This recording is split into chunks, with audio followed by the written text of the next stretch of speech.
La Camargue, terre entre deux mondes, espace mouvant façonné par le vent, l'eau et le sel. Ici, les horizons s'ouvrent sans fin.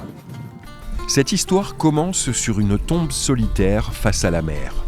L'homme qui repose ici est devenu un mythe. Il s'appelait Folco de Baroncelli.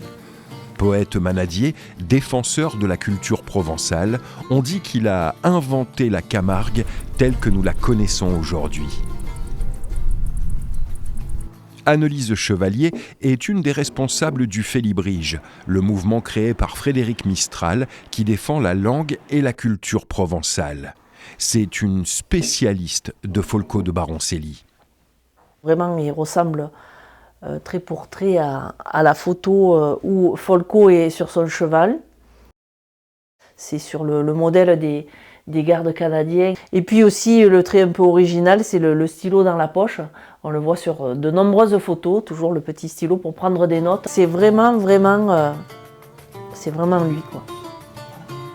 Folco de Baroncelli, c'est un homme, bien entendu, mais c'est une légende qui a existé et qui nous a laissé un héritage considérable. Donc c'est tout à la fois.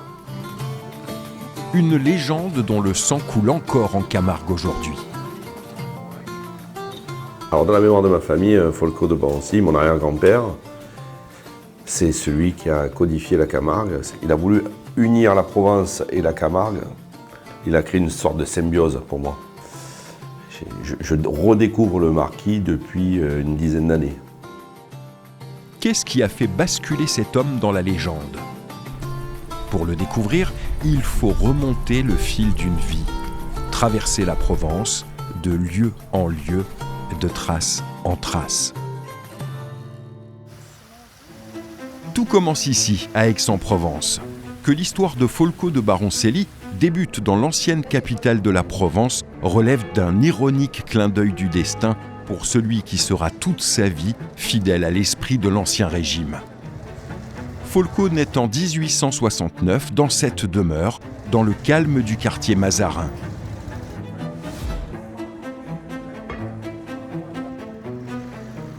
Un monde fait d'hôtels particuliers, de fontaines et de lumière.